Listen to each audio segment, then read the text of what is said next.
There's this whole saying that if we fail to learn history, then we'll just simply repeat it. Oftentimes, when I get around people that are older than me, they like to talk about my generation. To give you a frame of reference, I'm 22, so I realize that's pretty young in the ways that years go. But what I hear commonly is the kids these days, millennials, Generation Z, whatever they want to call us, they do this, they do that, they talk bad, talk down. I rarely hear things that are positive. There are some praises.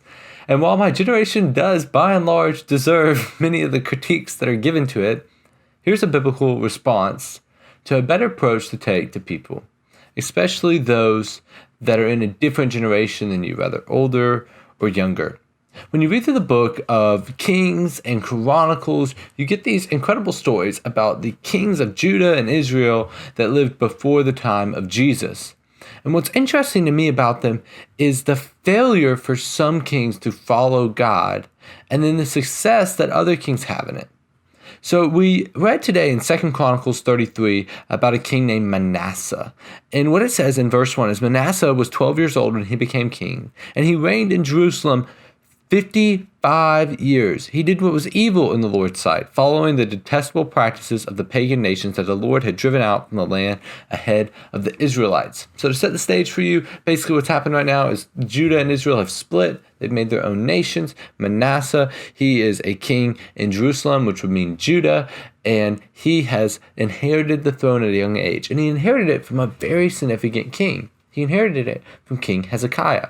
And when you study through the kings, what you'll notice is the ones that did evil kind of blend together. Typically, their stories are short. The ones where it says, and he did what was right in the eyes of the Lord, they typically have more to talk about. So Hezekiah did what was right in the eyes of the Lord. And he lived a very faithful life to God, all the way really up until the end of it, when he seemed to become more selfish and more concerned about his own self-preservation.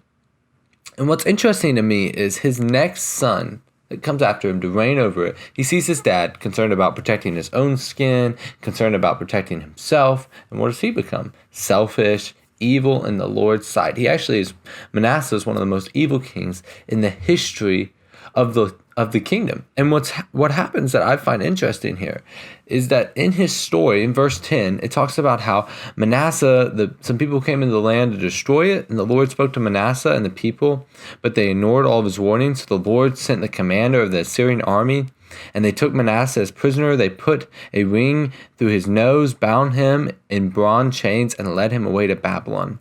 But while in deep distress, Manasseh sought the Lord, his God, and sincerely humbled himself before the God of his ancestors.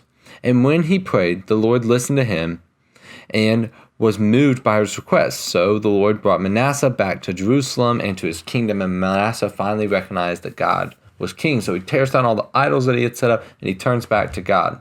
What's interesting to me here is that Hezekiah did not finish well. Manasseh did finish well. And we take this by generation. So Hezekiah comes in, doing what's right in the eyes of the Lord, doesn't finish well, and then his son doesn't follow in those footsteps of following God that he lived earlier in his life. Instead, he does is what the Bible describes as what was evil in the eyes of the Lord. Commonly, I think it's ironic whenever people criticize my generation. I didn't raise myself. The generation that came before me raised me.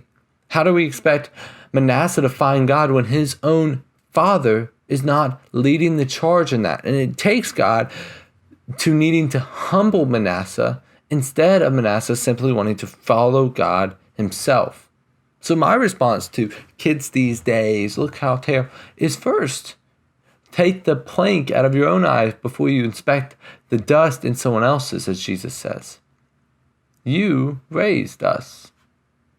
If people have a problem with my generation, they should really look at the one that raised us. Now, there comes a time in every man's life when he's got to take responsibility for his own problems and his own things. We actually see this in Manasseh's son. His son Amon, it says that he did what was evil in the eyes of the Lord, just as his father had done. So even though Manasseh turned to the Lord at the end of his life and began to walk with the Lord faithfully, his son, we see, doesn't. It says, but unlike Manasseh, he did not humble himself before the Lord. Instead, Amon was even more evil. So we are responsible. My generation is responsible for the decisions that we make. It's not on you guys at all. But an interesting perspective to take is that there's nothing new under the sun. Every generation suffers with the same thing. We all suffer with sin. Though it might change over time, it's still sin.